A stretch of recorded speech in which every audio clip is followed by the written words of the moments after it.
Hey everyone, my name is Lindsay. Welcome back to my channel. Here on YouTube, I upload very girly girl, bougie, on a budget, lifestyle, chronic illness, and LGBTQ content. Today's video is going to be basically all about how to stay positive amidst dealing with chronic illness, mental illness. Oh my god, Luna. She always puts her butt in your face, I swear to god. I gotta get a video clip so the camera can like know what I'm looking at right now. There she is. Oh, Luna! Luna. Is this your way of cuddling? Because it's kind of annoying. It's always something. Oh my god. So today's video is basically just how I stay positive while living with chronic illness and mental illness. On my Instagram, if you don't follow me on Instagram, you should totally follow me on Instagram. It's at lmara2180. It's my school username from years ago. I really want to change it, but then I'd have to change all of my description boxes, all of my end slates, and I just don't want to do that. On Instagram, I'm very open about my battles with depression, battles with anxiety, suicide, cptsd, etc. Trigger warning. I want to put that out there. But yeah, today's video is all about being positive and just like how I stay positive and how I keep a positive outlook on life and things amidst dealing with things that are really difficult to deal with and can really be hard to be positive when you're dealing with them. So this has been one of my most requested videos, and it makes me really happy that you all like actually want to see this and like hear my tips about like how I maintain and like stay positive while dealing with everything that I deal with. But yeah, today's video has been super highly requested, and I did a thing on my Instagram and I was like, what do you want to see? And I got multiple requests on how to stay positive, how to cope, how to like stay upbeat, positive, hopeful, etc. while dealing with mental/chronic illness. So I hope you all are excited for this video because I'm super excited to make it. I love you all so much. And before I get into this video, don't forget to stop what you're doing and subscribe to join the Famurray. And don't forget to turn on that bell so that you know whenever I upload. So let's just get right into this video. So my very first tip is daily affirmations. This is something that has truly changed my life in general, just like affirmations of any type. This can be affirmations to manifest, affirmations to just like uplift your vibrations or your energy, as well as affirmations to just stay positive and to really, I don't know, make you happy. I'm gonna share something with you that is like one of my favorite things, and this has really made a huge change in my life, and it's called the I Am Affirmations app. I get alerts on my watch, and as well as they pop up on my phone. They're notifications, so they pop up on my watch, but it will alert you throughout the day with random positive affirmations, and you can favorite your favorite ones. I actually did a poll on Instagram if people wanted me to start doing a daily affirmation post on Instagram, like pick my favorites from that day and share them on Instagram, and so I started doing that. Follow me on the gram if you want to see daily affirmations and do the ones that I'm doing with me. This app has truly changed so much for me. You can see it's a little widget right here. The affirmation on it right now is, I only have one life. I'm going to live the life the way I want to. So yeah, so basically that app will just pop up. You can choose like how many affirmations per day or per hour. You can set up like how many you want per day, but I personally really love getting them throughout the day because it just keeps vibrations high if I'm feeling down, and an affirmation pops up, I am beautiful. It's just like, I am beautiful, and I tried to verbalize it, so that is something else that I kind of do to stay positive, is I actually verbalize the affirmations. I feel like it can make a huge difference when you actually speak them versus just like reading them or looking at them. Speaking them out loud can really make a really big difference. So verbalizing positive affirmations every single day has made a huge difference in my life. Probably the biggest to start with. The next thing that I do to stay positive is honestly very much contributed to this little one right here. If you don't know, this is my cat and emotional support animal, Luna, and she's my baby. She's turning 2 this year. Has such an attitude, but like she's sweet and cuddly when she wants to be.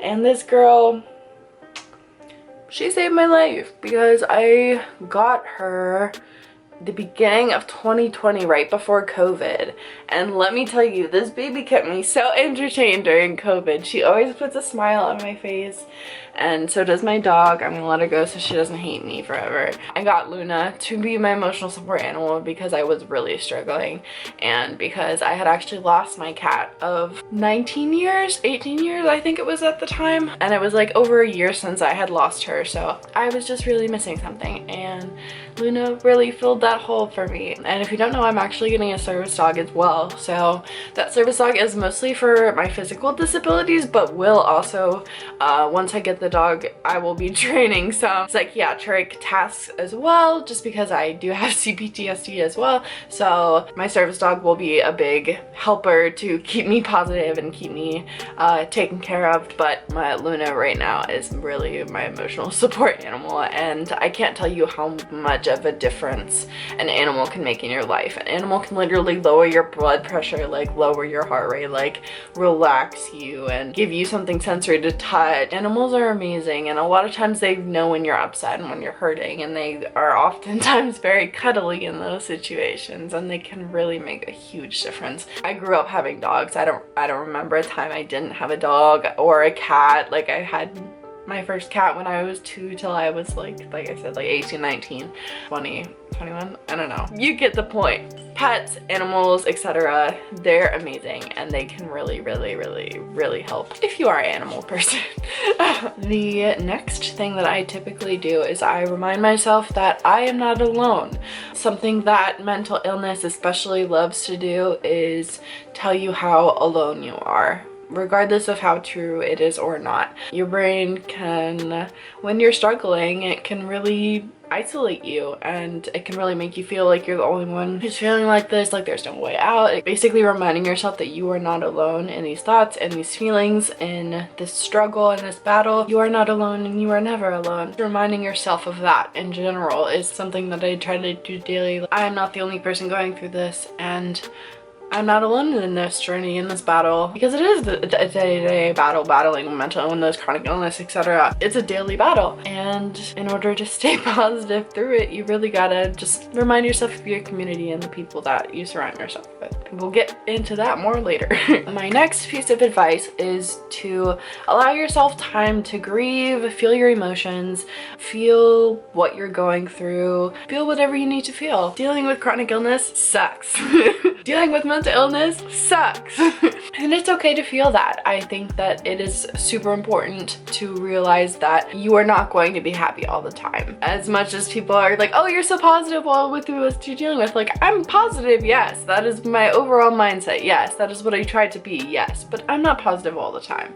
I still have my battles. I still have my lows. Everyone has their lows. That's how you celebrate your highs even more. But yeah, just don't set an unrealistic expectation for yourself to be happy all the time. Allow yourself to grieve. Allow yourself to feel the pain you're feeling. Allow yourself to go through whatever emotions you need to cope with what you're dealing with. Don't set an unrealistic expectation for yourself to be happy all the time, because that's an unrealistic standard. Like, life happens, stuff's gonna happen, and you just gotta take it one thing at a time. Don't get on yourself. Like, allow yourself to feel those feelings. It's just a matter of picking yourself back up after that happens, and then saying, okay, this happened, but I'm going to do this, etc. And even if you need some time, take as much time as you need.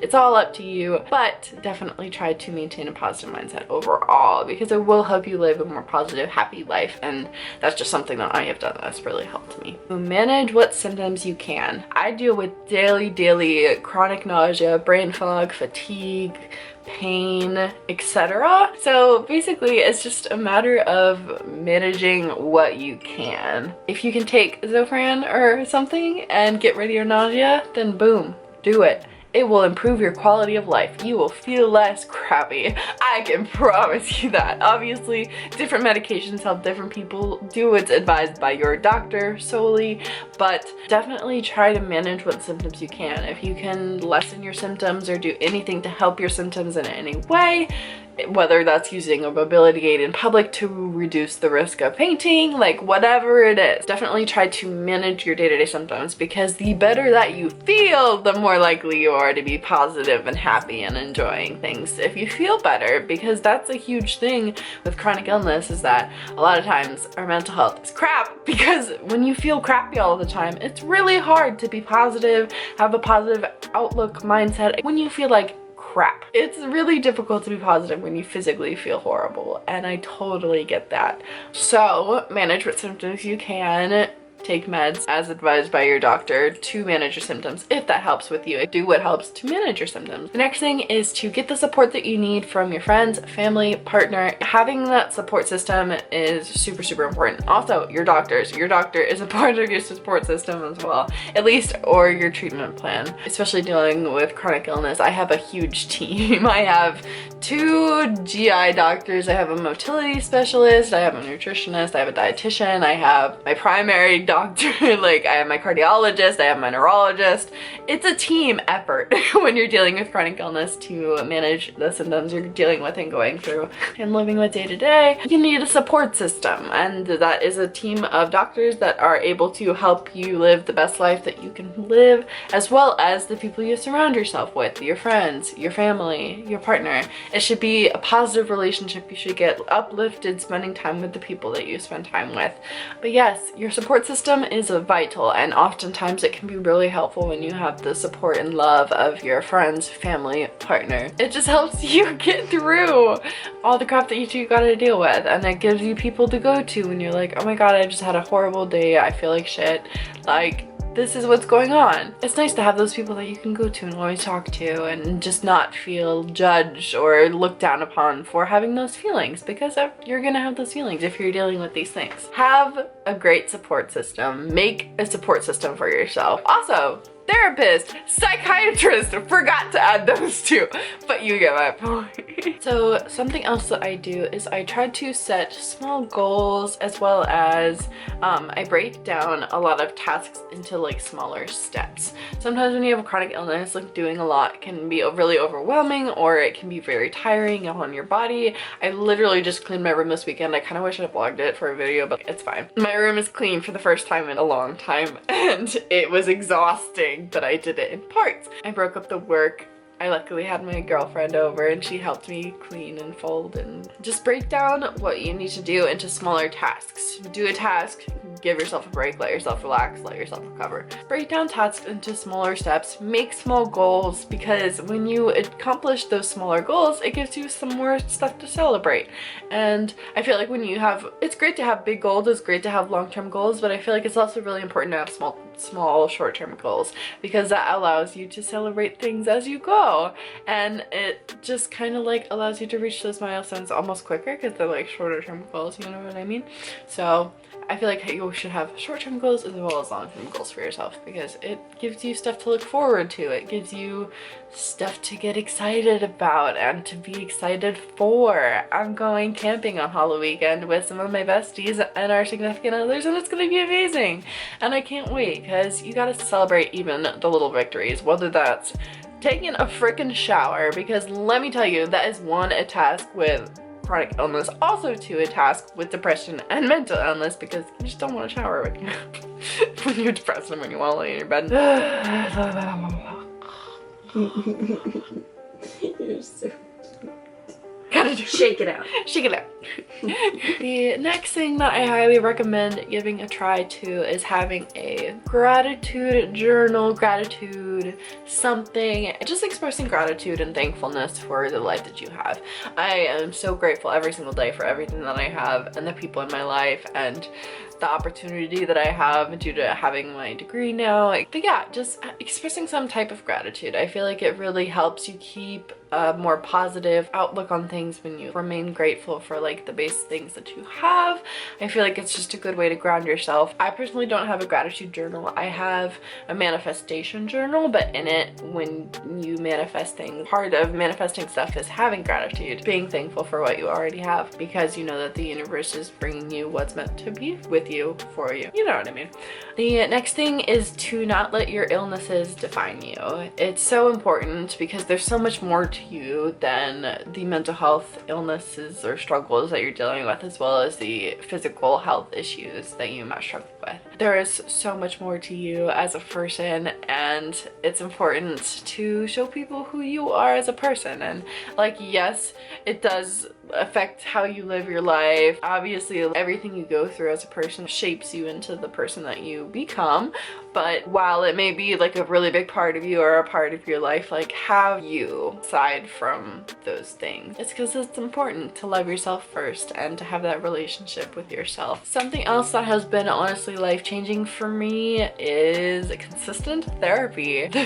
This has helped me more than I can even express. I have been in and out of therapy for a long time, at least since high school, but I wasn't in consistent therapy until literally like now. I have a consistent therapist that I like, that I'm meeting with consistently, like regardless of how I'm doing. And it has really changed my life. And honestly, I feel like getting out the stuff I need to get out in therapy helps me to be a more positive person overall, because I'm kind of dishing out what I need to and I'm getting those feelings out and emotions out. And honestly, in therapy I talk through a lot of stuff and it makes a lot of stuff make more sense, which gives me more peace, which allows me to be happier. So I am someone who is fully encouraging, like I feel like for anyone can go to therapy. You don't need to have an issue to go to therapy. It's always good to even just go and talk to someone who doesn't have a judgment, just an indifferent like opinion, just someone to listen and support you without judgment. It's a nice safe place and space to have. That is something that has honestly changed my life and really helps me to stay positive, is like dishing out my dirty laundry in therapy. It sucks and it's hard and like therapy is not always fun, but it's worth it.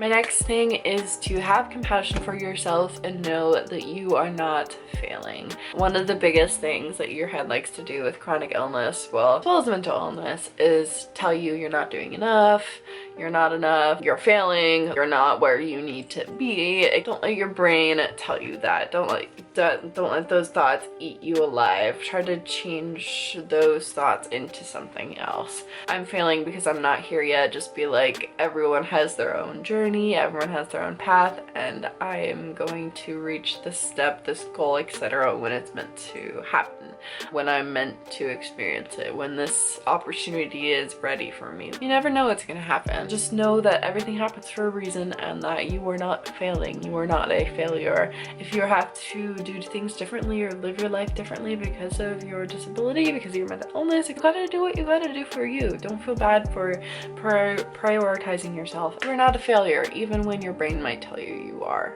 Even if you can't do what you want to do for the day, it doesn't mean you're a failure. It just means you're human. Connect with other people and surround yourself with positive people, good vibes, good energy. If you are with someone and they're draining your energy, if you are with someone and you are not happy or you are not being treated right, leave. Surround yourself with people who have good energy, because you're way more likely to have a positive mood, to be in a good mood, to be happy if you are surrounding yourself with people who make you laugh, people who make you have a genuine good time. If you are feeling good and happy and being around people who uplift you and bring you that energy, or are there for you when you're down and uplift you even when you're down and you need to process those things, and to just be there as an ear and a support for you. Choose the people who you surround yourself with very wisely. Everything has been for the better, and I get happier and happier every single day because the choices that I'm making reflect what makes me happy. I am doing what makes me happy. So definitely choose who you surround yourself with wisely. Do the things that make you happy. Exactly. You did me this morning.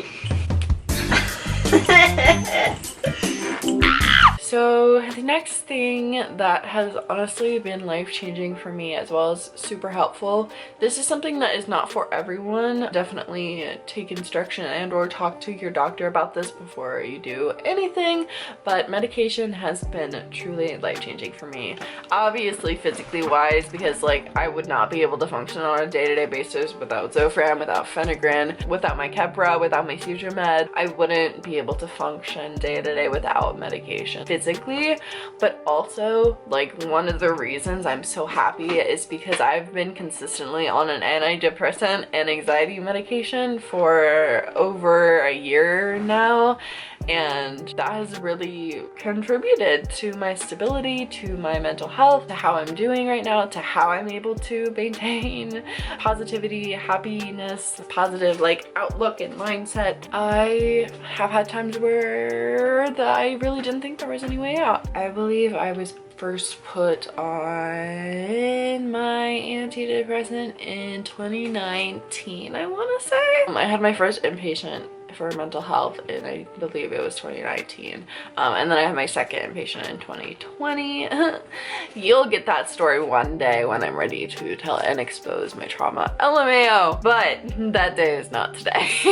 But needless to say, I have been on antidepressants since 2019. It is now 2021. That has truly been life-changing for me. Like I said, meds are not for everyone, especially antidepressants. Like I said, talk to a psychiatrist, talk to your doctor before you do get on any medication, change any medication, stop any medication. Always consult your doctor when it comes to medication. I'm stable for the first time in a long time. I would like to keep it that way. So yeah, a lot of my happiness and moods improvement and stability is honestly due to the medication, because my brain levels were off, because mental health does have like a physical manifestation in your body too. Medication has been life-changing for me. Like I said, it's not for everyone, and different medications will affect different people differently.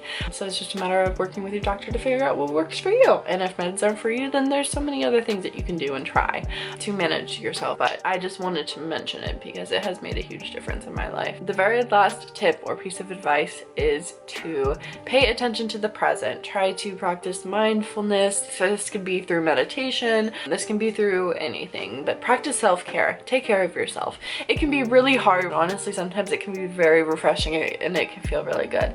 And honestly, if you can't do it yourself, recruit some help.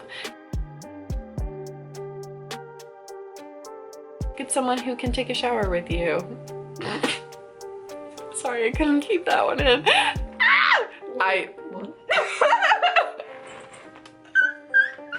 I'm dying because I literally always shower with my girlfriend because it's not safe. It's not safe. Okay, it literally is like platonic, like I wash your hair and like make sure you don't faint though. Yeah, like, literally faint or sneeze in the tub, yeah. It's literally for safety, okay? Shut up. But you know what I mean. If you can't do your self-care yourself, get someone who can help you. Mm-hmm. She's naughty. She's so Just say that.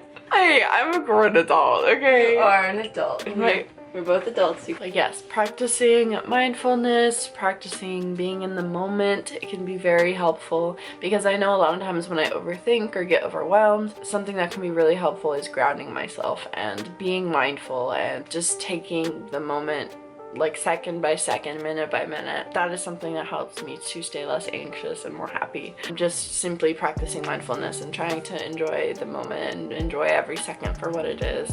Alright everybody, well that is it for this video. I really hope that you enjoyed it. I hope that it was helpful, and yeah, stay positive to all my fellow spoonies. I always try to have my channel be a safe place, and I love you. You won't matter. You are important. Never let your brain tell you anything less. That is it for this video. I really hope that you enjoyed, and I hope it was helpful. I hope this can give you some tips, tricks, things to try to help live a more positive, happy life. I really hope it was helpful. But yeah, that is it for this video. Don't forget to give it a thumbs up if you liked it. Comment below any video requests, and don't forget to stop watching and subscribe to the Famurray. I love you all so much, and I will see you in my next video. Bye!